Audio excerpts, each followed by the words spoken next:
Continuando aqui nossa aula, parte B, nosso segundo bloco. Hoje vai ser mais curtinho, não teremos o terceiro bloco, mas como eu falava há pouco, meus irmãos, a aula do seminário ela é viva, assim como um culto é vivo.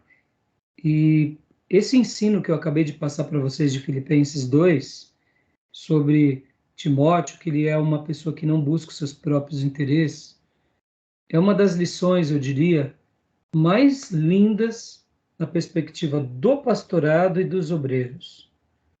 Porque quando a gente nota obreiros que não buscam seus próprios interesses mesmos, há um diferencial enorme na igreja e naquele ministério, e sobre a vida desses obreiros. Falar disso é muito simples, mas no dia a dia e o exercício dessa complexidade que se torna mais difícil, mas que o Senhor possa estar derramando graça sobre todos nós e nos ajudando nessa caminhada. Tá bom, meus irmãos? Então, aqui, continuando a leitura do livro, vamos lá?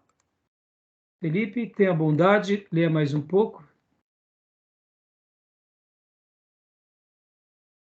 Por outro lado, amando e desejando servir bem a nossos alunos, teremos suprido em boa parte as deficiências de conhecimentos e de técnica. Algumas personalidades pouco prometedoras que conhecemos se tornaram ótimos professores de adolescentes, a idade mais crítica. Isto se explica pelo fato de terem amado verdadeiramente os alunos daquela idade. Mais cedo ou mais tarde, os discípulos compreendem esse amor e interesse do professor e a eles respondem: todo mundo ama aquele que ama. Vocês veem a questão de não buscar os seus próprios interesses, meus irmãos, como é forte essa questão, porque quando a gente começa a avaliar isso, olha só essa frase, olha que linda.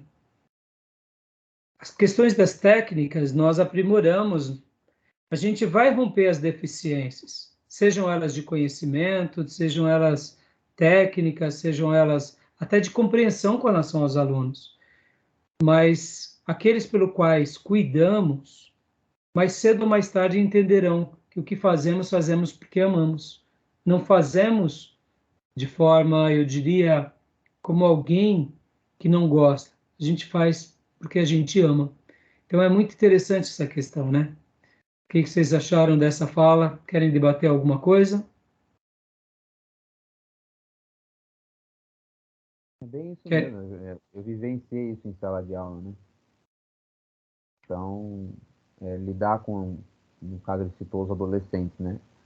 Sim. É uma fase difícil e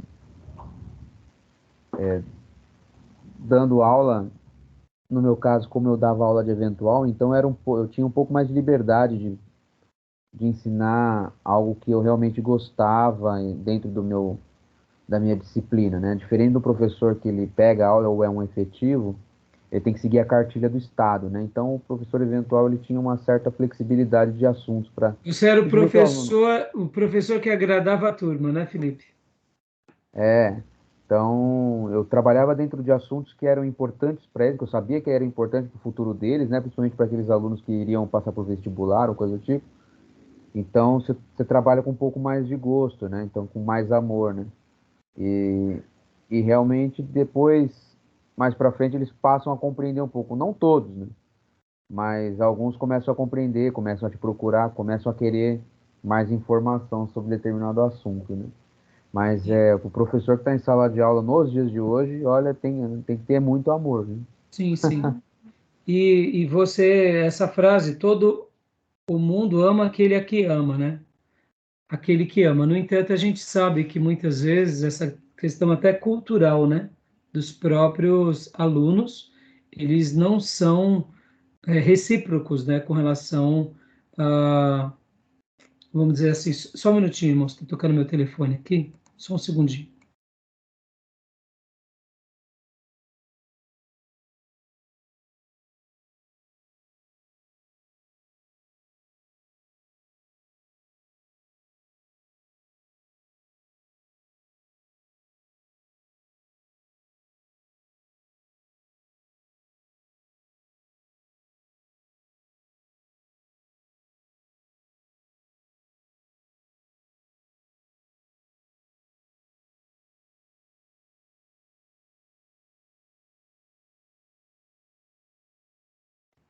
Desculpem, irmãos.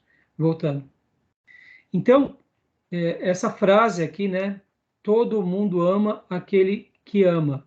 É óbvio que no contexto nosso de escola pública, sempre vai ter aquele que vai notar o amor, mas infelizmente a degradação social foi tão grande que o professor ele está ali para cumprir um papel muito difícil, né? Mas vamos olhar agora como igreja, né? Eu ia falar isso agora. É claro que uma sala de aula de uma escola dominical é diferente. É diferente. Então, a gente trabalha com todas as idades praticamente, né? É.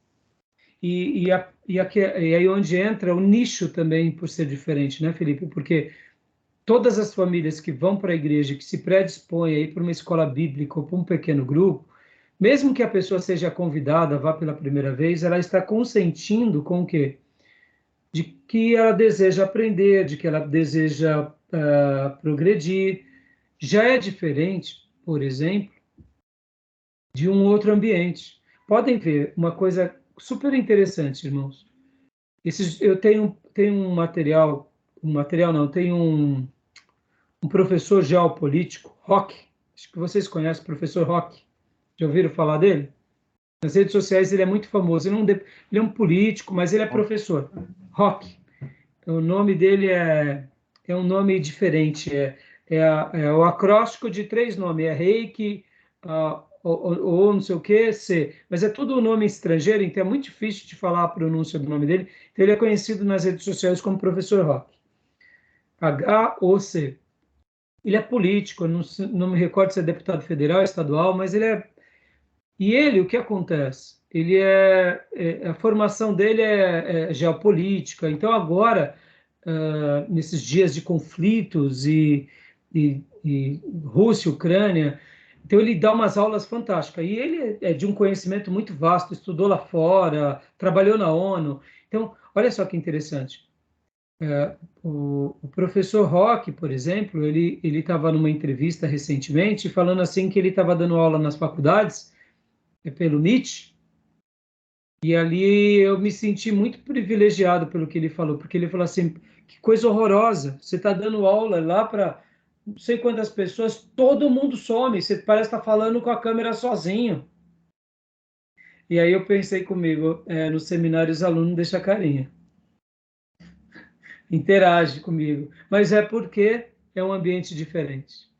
Na classe presencial eu também dizia isso para os alunos, eu falava assim, pessoal, aqui eu me sinto privilegiado, porque aqui é um feedback.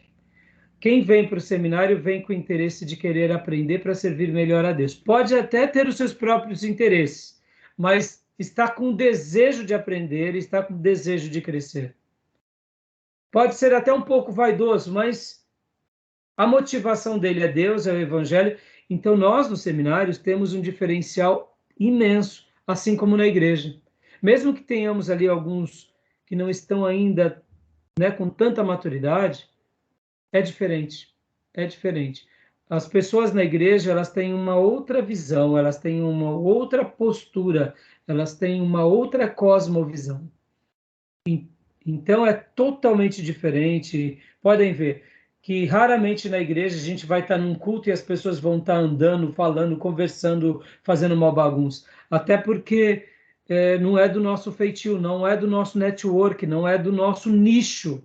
Nosso nicho é estar ali com um propósito, que é adorar a Deus e aprender, né? Então, assim, é diferente, né? Então, é muito especial.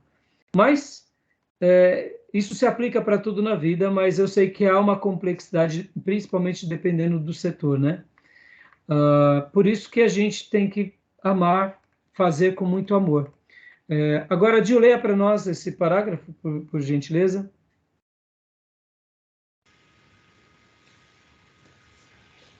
Brilhou sempre no caráter de Jesus esse interesse profundo pelo bem-estar de todos. Jesus se interessava mais por pessoas do que por credos, cerimônias, organizações ou equipamento. Via o povo como ovelhas sem pastor. Marcos 6,34. C. Will Rogers podia dizer que nunca viu uma pessoa de quem não gostasse, o que não poderíamos dizer de Jesus, a este respeito. Aí tá bom. Ou seja, né, essa primeira frase em destaque resume esse parágrafo. E esse Will Rogers dizia essa frase, que ele nunca viu uma pessoa que não gostasse. Ora, se esse Will Roger fazia isso, quanto mais Jesus, né? Então, o homem foi feito por causa do sábado e não o contrário. Ele via as pessoas como, de fato, ovelhas que não tinham pastor. Ele realmente amava as pessoas quando evangelizava, contemplava elas e queria bem delas. Ele se permitia com que as pessoas tocassem nele e ele também tocava nas pessoas, ou seja, ele exercitava tudo isso o tempo todo, né? E aqui no próximo parágrafo, eu quero ler com vocês essa outra frase aqui, que aí o autor continua dizendo tudo isso, e aí ele vem aqui, lê para nós essa frase aqui. Pode ler esse parágrafo todo, mas eu vou destacar essa frase. Pode ler todo o parágrafo, Gil. Esta atitude foi característica de todos os grandes mestres que passaram por este mundo. Foi a atitude de Pântenos, que fundou em Alexandria, ao lado de uma universidade pagã, a primeira escola cristã. De Benedito, quando organizou uma ordem de mestres em Monte Cassino, ordem que grandemente influenciou a Europa por 3 séculos. De Geraldo Grut ao fundador da Sociedade dos Irmãos da Vida Simples, que ensinariam crianças pobres. Da Loyola ao construir a Ordem dos Jesuítas para ensinar os jovens. E de Robert Reikes ao inaugurar o glorioso movimento da escola dominical que hoje se estende pelo mundo todo. O vivo desejo de servir é indispensável ao ensino vitorioso. Magnífico, né? Então você vê que essa era uma característica também de todos os grandes homens que fizeram diferença nos seus dias. Eles amavam. Aqui é uma frase muito linda que eu quero ler, ó. Olha só o que diz.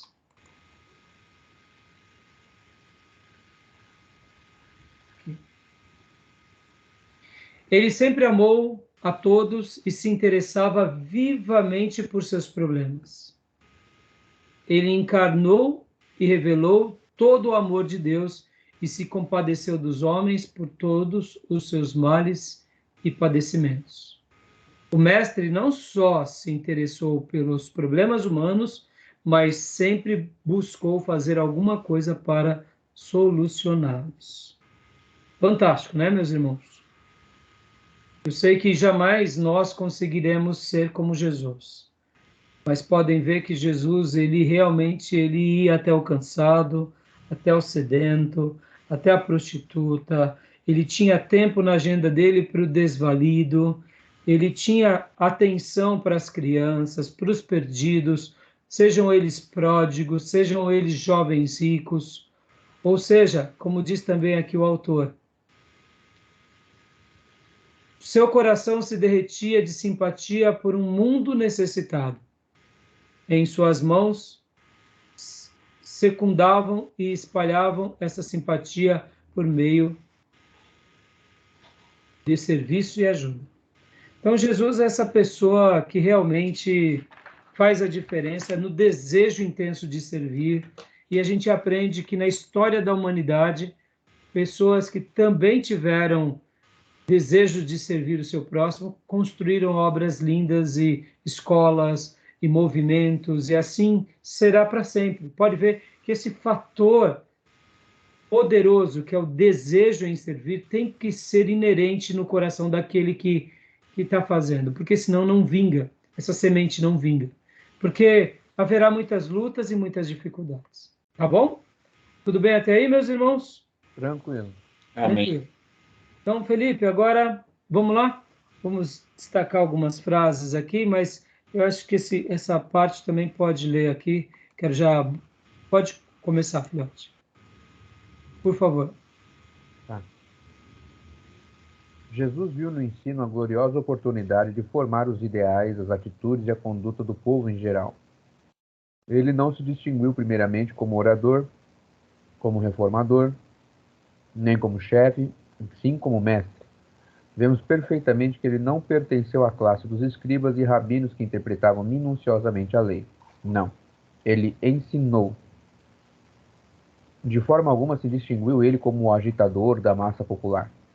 Não comprometeu sua causa com apelos em reuniões populares, como práticas ritualistas ou com manobras políticas. Não. Ele confiou sua causa aos prolongados e pacientes processos de ensino e de treinamento. Lee A. Wagle diz: Jesus lançou mão do método educativo e não do método de força política ou de propaganda ou de poder. A. Marques acrescenta: a principal ocupação de Jesus foi o ensino. Algumas vezes ele agiu como curador, outras vezes operou milagres, pregou frequentemente, mas foi sempre o mestre. Sobe um pouquinho, pastor. Ele não se pôs a ensinar porque não tivesse outra coisa. Pode subir? Outra coisa a fazer. Mas quando não estava ensinando, estava fazendo qualquer outra coisa. Sim, ele fez do ensino o agente principal da redenção. Olha, que frase é essa, meus irmãos? Bom, vamos degustar essas frases. Terceiro tópico, a crença no ensino, ou seja, ele acreditava que a transformação começava num processo cognitivo. Claro que baseado no poder de Deus, mas era o poder de Deus trabalhando na mente humana, mudando pensamentos que iam mudar comportamentos, que iam estabelecer hábitos. Ou seja, ele acreditava. Por isso que a frase aqui final, sim, ele fez do ensino o agente principal da redenção, é uma verdade. Pode ver que a gente está aqui estudando para poder servir melhor a ele. E não tem quem não estude a palavra dele para poder passar a outros aquilo que ele deixou para nós. Fantástico, né, essa parte, né, irmãos? E amava realmente o que fazia, né? Glória a Sim, Deus. e acreditava, né? A crença no ensino. Jesus acreditava, de fato, que o que ele fazia não era uma coisa simplória, como uma obrigação a mais. O que ele fazia era algo divino, que acreditava que por meio disso haveria um poder de Deus naquele ensino e que transformaria as pessoas, né? Pode ver que aqui essa primeira frase, Jesus viu no ensino a gloriosa oportunidade de formar os ideais, as atitudes e a conduta do povo em geral, né? Pode ver, como eu disse na primeira aula, o ministério de Jesus, em especial, foi de ensino. Depois ele pregava e depois ele curava, expulsava demônio, ressuscitava morto. Sejamos honestos. Sejamos honestos. O que a gente daria mais atenção? Ressuscitar morto, curar doente, expulsar demônio ou ensinar? Claro que é os milagres. Os nossos olhos brilham mais para isso. Mas o mestre, ele mesmo tendo todo esse poder, não fez desse poder a sua prioridade. Pelo contrário, ele fez do ensino a sua prioridade. Fantástico, né? Essa segunda frase aqui, ó, ele confiou sua causa aos prolongados e pacientes processos de ensino e de treinamento. O que vocês acham disso? Foi isso mesmo? Com certeza. 3 anos aqui no curso médio fica pouco, né? Era intenso, né? Dia, tarde e noite, de madrugada. Exatamente. Em horas aula, Felipe, segundo alguns especialistas, 3 anos horas aula equivaleria hoje um curso integral nosso por volta de 8 anos. Horas aula.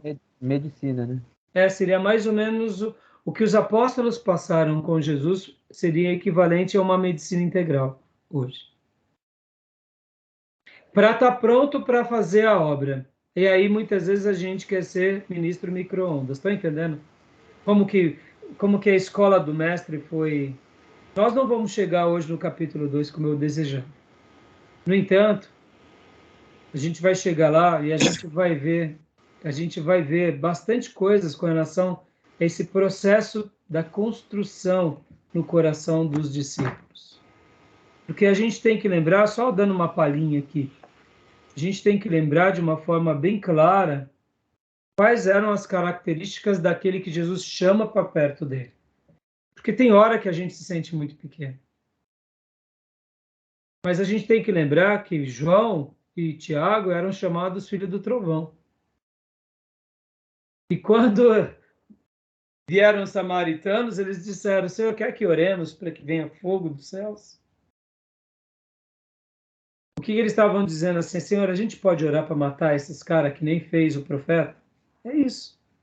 E aí Jesus disse o que para eles? Olha, de escola bíblica dominical, vocês estão de parabéns, porque isso que vocês estão falando está na Bíblia, mas só que está lá no Velho Testamento. O meu espírito agora é outro. Entenderam? Quando a gente pensa que um apóstolo teve um desejo assim, a gente pensa, puxa, por que eu não posso errar também? Será que eu não posso falhar?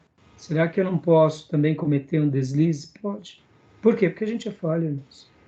E é nesse processo que também é pedagógico para a gente do que da chance de Deus. Então, Jesus, ele acreditava demais o quê? No ensino. E aí, o que que ele fez? Ele fez o quê? Prolongadas e pacientes processos de ensino e de treinamento. Jesus lançou mão do método educativo e não do método de força política, ou de propaganda, ou de poder. Essa frase está um pouco complicada, talvez foi a tradução mesmo. Jesus lançou mão do método educativo, que o autor está querendo dizer o seguinte: o que Jesus usou foi a educação pela educação, e não da barganha política, da propaganda repleta de entusiasmo, ou do próprio poder, da carteirada. Olha, eu sou o Messias, cala a boca e vem. Entendeu? Né? Então, é fantástico quando a gente começa a ter uma percepção desses pensamentos, né? E aqui uma outra frase também que eu acabei não grifando é essa. A principal ocupação de Jesus foi o ensino. Algumas vezes ele agiu como curador, outras vezes operou milagre. Pregou frequentemente, mas foi sempre o mestre. E não se pôs a ensinar porque não tivesse outra coisa, né? Aqui, vim para cá, a fazer. Mas quando não estava ensinando, estava fazendo qualquer outra coisa. Ou seja, o ensino era a base. Quando a gente começa a olhar por esse prisma, Jesus fez outra coisa, como curar, expulsar demônio, quando ele não estava ensinando, porque o ensino, ou seja, a sala de aula, o treinamento, o passo a passo, o discipulado, foi a prioridade. Pode ver que Jesus faz a multiplicação dos pães e peixes, ele vai ensinar os apóstolos. Ele para a tempestade no mar, ele anda sobre o mar, nas águas revoltosas, que estão agitadas, e que os apóstolos acham que é um fantasma, e ele está ensinando sobre os pães. Podem ver, em todo o tempo ele está ensinando. Sim, ele fez do ensino o agente principal da redenção. Fantástico, né, meus irmãos? Glória a Deus. E aí, como que a gente deve proceder, meus irmãos? Uma vida comprometida com o ensino de verdade, né, pastor? Opa, estou gostando desse aluno. É, Entendeu? Mas parece simplório, mas é profundo. A gente não pode abrir mão. Pode ver que toda igreja que cresce de forma saudável, e aqui guardem essa máxima, eu também aprendi com Juan Carlos Ortiz, num livro que eu tenho por aqui, um livro antigo, mas é uma pérola. Juan Carlos Ortiz e um outro pastor, não sei onde ele está agora, que ele falava sobre a igreja forte não é onde tem um pastor forte, mas é onde tem membros fortes. Uma igreja forte se consolida não pelo pastor, mas pelo todo. Podem existir igrejas onde o pastor seja brilhante, mas o povo seja largado. Que é um exemplo disso é o profeta Jeremias, a igreja de Jeremias. Que é um outro exemplo disso é Apolo, na igreja de Corintos. Era uma igreja perdida. Podem ver que Paulo estava lá, Apolo era o grande orador, estava lá, mas não fazia muita diferença. E muitas vezes você vai ter uma igreja, que é a igreja de Éfeso, com um pastor mediano, que foi Timóteo. Porque Timóteo não era um Paulo, admitamos. A história do cristianismo foi marcada por Paulo, não por Timóteo. Mas a igreja de Éfeso venceu enquanto Timóteo era o pastor daquela igreja. Por quê? Porque era um povo forte. O que determina a saúde de uma igreja não é necessariamente o seu pastor, mas como o povo interage com a palavra ao ensino de Deus. O pastor pode até ser fraco. Vou dar um exemplo de uma igreja poderosa, que para mim o pastor não é tudo isso, ele é homem de Deus, mas a igreja é forte. Edson Rebustini. Não, o que ele prega é o que todo pastor prega. Sejamos honestos. Ele tem um timbre diferenciado, tem uma unção diferenciada. O colegiado que está com aquele homem a vida toda é uma coisa admirável. E ele é o chamariz, ele é o... Mas ele não é simplesmente porque ele é. Há um colegiado que o prestigia e que caminha com ele, que faz dele profeta daquele lugar. Mas sejamos honestos. Ele é um Billy Graham? Conhece o Edson Rebustini, né, Gil? Não conheço, pastor. Mas já ouviu falar? Já ouvi falar. Então eu vou mandar no grupo agora um vídeo pequeno da igreja dele, para você conhecer esse homem de Deus. Aqui, quando eu falei agora aqui, irmãos, ó, não estou menosprezando ele, não, meus irmãos. Eu estou dizendo que ele é um pastor comum. Ele não é um pastor, ele não é um Russell Shedd, tá entendendo? Sim. Ele não é um Billy Graham. Mas a igreja dele é magnífica. E ele é um pregador exímio. Mas o que faz ele ser o que ele é, não é somente o que ele é o colegiado que está com ele. Juan Carlos Ortiz, quando fala sobre isso, ele mostra isso. Por quê? Porque as pessoas daquele colegiado fazem o quê? Do ensino a base principal de tudo. Entendeu? E quando a igreja faz do ensino a base principal de tudo, há um diferencial maravilhoso. Por quê? Porque as pessoas elas vão estar seguindo o passo do mestre. Tá bom? Vamos prosseguir mais um pouquinho para a gente terminar? Vamos lá. Felipe, leia para nós. E aqui está travado sua linha, filho. Não sei por que bloqueou. Fala de novo. Não estava, não. Só não saiu o som. Está saindo som? Agora saiu. Então, que nem eu não estou aqui menosprezando, meus irmãos, o Edson Rebustini. Eu amo ouvi-lo. Sabe por que eu amo ouvi-lo? Porque ele é bíblico e ele é simples. É arroz com feijão, mas é magnífico. E eu amo isso. Irmãos, eu amo um pastor pentecostal que lê a Bíblia corretamente e cheio do Espírito Santo prega a Bíblia. Eu estou alimentado. Aquela mensagem que é a mensagem por tópicos, que não é nenhuma mensagem expositiva, que é uma mensagem temática, que é por tema. Um pentecostal cheio da graça, cheio de Deus, lendo a Bíblia corretamente, interligando, irmão, é coisa mais maravilhosa para mim. Pastor Raio, o senhor é um professor de teologia? Irmão, eu sou um homem simples, eu amo as coisas simples.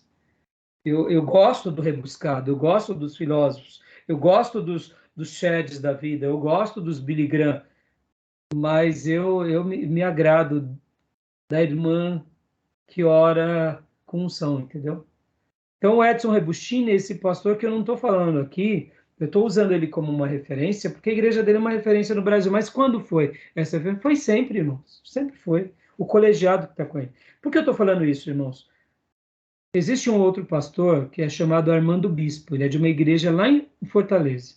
Certa ocasião, chegaram para ele e falaram assim: pastor, qual é o segredo do seu sucesso no seu ministério? Ele disse, o segredo do meu sucesso é o meu time. Porque eu sei que mesmo quando eu não estiver mais aqui, eles vão tocar a obra. Porque antes de eu estar aqui, eles já estavam. Aliás, eu vim aqui para essa igreja por causa deles. E eu continuo fazendo essa obra com tanto êxito, porque esse time, principalmente esse staff, e os obreiros, me dão todo o apoio. Olha que humildade. Pastor Bill Hybel, eu sei que o pastor Bill Hybel teve um problema muito sério, entregou a igreja Willow, mas a igreja Willow com Bill Hybel era vista assim a nível mundial. E o pastor Bill Hybel muitas vezes era indagado também com a seguinte pergunta: pastor, como o senhor consegue fazer tantas coisas? E o pastor Bill, em várias palestras que ele deu, ele dizia assim: irmãos, eu não sei como eu faço tudo isso. Está além de mim. As pessoas me veem como alguém genioso, extraordinário, e eu não sou isso daqui.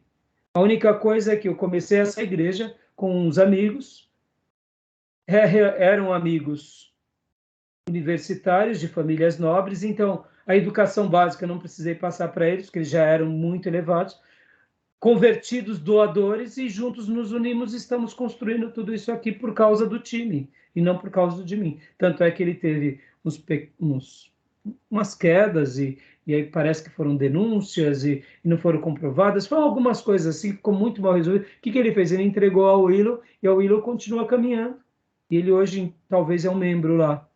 Mas o que eu quero dizer, irmãos, a força não é no líder, a força é no colegiado. Povos educados e bíblicos constroem uma igreja bíblica. O pastor pode até ser mediano, mas ele vai longe. Por quê? Porque se ele fala o arroz com feijão simplório, o povo consente, entendeu? Agora, o pastor pode ser genial, com o povo desviado, meu irmão, é o ministério de Jeremias. É só bica. Entendeu? Jeremias era cheio, meus irmãos. E foi só bica, entendeu? É isso, é o dilema. Isso é uma máxima, entendeu? Vamos lá.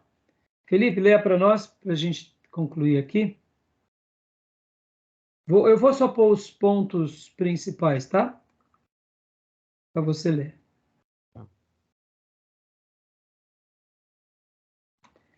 Leia para nós essa parte. Nos evangelhos, Jesus é chamado mestre nada menos de 45 vezes. E nunca se fala nele como pregador. L.J. Cherrill diz que, somando-se todos os termos equivalentes a mestre, temos o total de 61. E aqui vem uma outra citação. Olha aqui, olha essa daqui que legal. Pode ler para nós? Norman Richardson anota que o vocábulo mestre é usado 66 vezes na versão King James. E agora? 54 vezes é derivado da palavra grega que significa professor ou mestre. E para terminarmos essa porção, olha só que interessante. Aqui. Fala-se em Jesus ensinando 45 vezes. Fantástico, né, meus irmãos? Olha a quantidade. Agora, percebam, tudo isso está no texto sagrado e a gente não nota muitas vezes da importância. Ou seja, precisamos ensinar ainda muito mais o nosso povo. Vamos lá. Leia para nós. Aqui, Felipe, por favor. Outro sim, Jesus a si mesmo se chamava mestre, dizendo: Vós me chamais mestre e senhor. E dizeis bem, porque eu sou. João 13:13. Ou seja, dá uma pausa aqui, Felipe, por favor. Eu sou mesmo. Aliás, eu estou fazendo isso e estou fazendo muito bem. Pode me chamar, né? Continua. Também dizia ser a luz, vocábulo que traz a ideia de instrução. Nesta linha de pensamento interessante é notar que João Batista sempre foi mais chamado pregador que mestre. Exatamente, olha, interessante, né? Na aula da semana que vem, me lembrem de falar sobre essa questão da luz, tá bom? Eu quero trabalhar um pouco sobre essa questão da luz com vocês. E aqui, vamos lá, olha só. Aliás, eu vou falar agora, para não ficar na dúvida. Entre os gregos, meus irmãos, existiam muitos mitos. E um dos mitos que havia entre o grego é o mito de Prometeu. Já ouviram falar do mito de Prometeu? Depois leiam e pesquisem um pouco sobre isso. Assim como o mito da caverna de Platão. O que eram esses mitos? Eram mitos onde os gregos contavam uma história, e geralmente nessa história tinha a ver com luz, tinha a ver com fogo, tinha a ver com claridade. E o que os gregos diziam? Que quando quem estava dentro da caverna, ou quando quem estava no vale, foi presenteado por um pouco de fogo, ele saiu da escuridão, ele saiu das trevas. E eles diziam, a luz é o entendimento, é a sabedoria. Olha que fantástico. Pode ver que Jesus ele vem e fala que ele é a luz do mundo. Depois ele fala que ele é a verdade. Pode ver que luz e verdade caminham, são termos, são figuras de linguagem que caminham junto, traduzindo o mesmo princípio. Pode ver que mentira e trevas também são figuras de linguagem que também trabalham no oposto, que é a escuridão, que é pecado, que é o oposto do caminho de Deus. Podem ver que Jesus usa dessas figuras de linguagem, sempre mostrando que o ensino é libertador, que o ensino é a luz, que o ensino é a verdade, que nas trevas e na mentira tem a escuridão, tem aquilo que aplaca a luz. Isso é muito importante você não esquecer. E entre os judeus tinha uma festa chamada Festa das Luzes, que lá no Evangelho de João, Jesus prega na Festa das Luzes, dizendo, eu sou a luz do mundo. Mostrando o seguinte, olha, querem conhecer a verdade, sou eu. E eu estou ensinando a vocês, me sigam, me obedeçam, creiam em mim. Fantástico, né? Olha o que o autor disse sobre o Sermão do Monte. Que no Sermão do Monte, lê para nós agora, Dil, por gentileza, essa frase.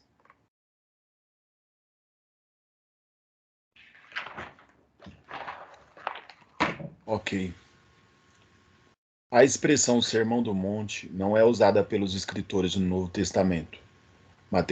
Mateus apenas diz: a ele se pôs a ensiná-los, dizendo, Mateus 5:2, tal peça deve ser intitulada O Ensino do Monte e não o Sermão do Monte.